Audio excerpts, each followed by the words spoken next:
Hivi inawezekana? Yaani eti kwa kigezo kwamba mbunge ni mzaliwa hapa, tutataka kila shida sasa kila mtu amfuate nani? Itakuwa ni ngumu.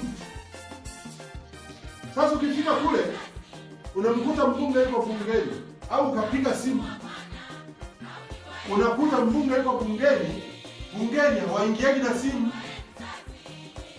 Simu ikaita haipokelewi. Lawama zinaanzia hapo hapo. Hapo kwa shida ndio mbunge ndio. Yaani na toa kisije mkono hapo kile ndio pokelaka. Heri uchonganisho unaanzia hapo. Kumbuka kwamba mbunge tunapomchagua sisi hapa, anapoenda bungeni anakuwa wa bunge la Jamhuri ya Muungano, kwa maana nchi nzima. Wakati mwingine atafanya kazi hata kama sio za bunge za jimbo hili, atafanya kazi mpaka kwenye majimbo mengine. Fikiria kuna kamati waga zinaundwa kule, anapokuwa kwenye kamati wakati mwingine wanaenda mpaka kukagua miradi. Utamkuta yuko Iringa anakagua miradi ambayo inahusiana na kamati yake aliyoingia. Na wewe huko umeng'ang'ana na kasimu kako, unatafuta 5,000 upate nauli ya kwenda Masungu. Itawezekana? Tutofautishe ni shida ipi inamhusu mwenyekiti wa kijiji, shida ipi inamhusu diwani, na shida ipi inamhusu mbunge.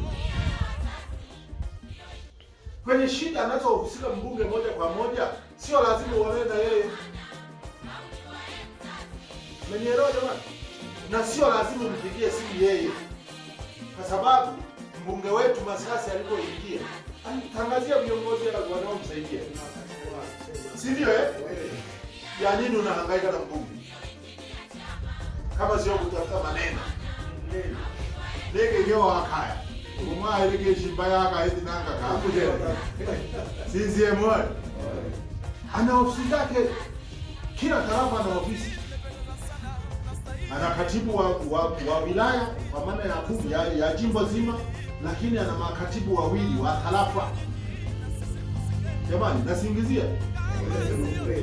Hivi kuna mtu kweli ana haja ya mpaka aongee na mbunge moja kwa moja? Ukiongea na makatibu wake, wao ndio wanajua watamkataje kumwasilishia shida yao. Lakini zipo shida zingine mwenyekiti wa kijiji ataweza kuzimaliza, tena zingine mwenyekiti wa kitongoji kama huyu hapo kimselekea anafanyaje? Anamaliza. Tuna mtandao mkubwa wa viongozi.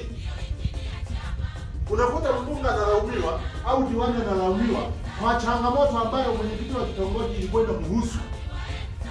Ndio maana baadhi ya mambo yanakata shida kutatuka. Niwaombe ndugu zangu dunia wazazi, tushirikiane kuhakikisha tunawapa ushirikiano hawa viongozi wetu walioko serikali. Watimize wajibu wao hapo. Tujitenge na malalamiko yasiyo ya lazima. Tuwe sehemu ya suluhu na sehemu ya watu wanaowakilia kifua viongozi wetu hawa. Hawa tunawatuma sisi. Wakionekana wabovu, maana yake Chama cha Mapinduzi ni kibovu. Uongo kweli? Kwa mfano amwakoroni utumuke sambo. Ikuendelea kwa highway sambo, ningeko highway kaya. Hizi M1. Kaya mwampatinio masambo sambo hiyo sambo.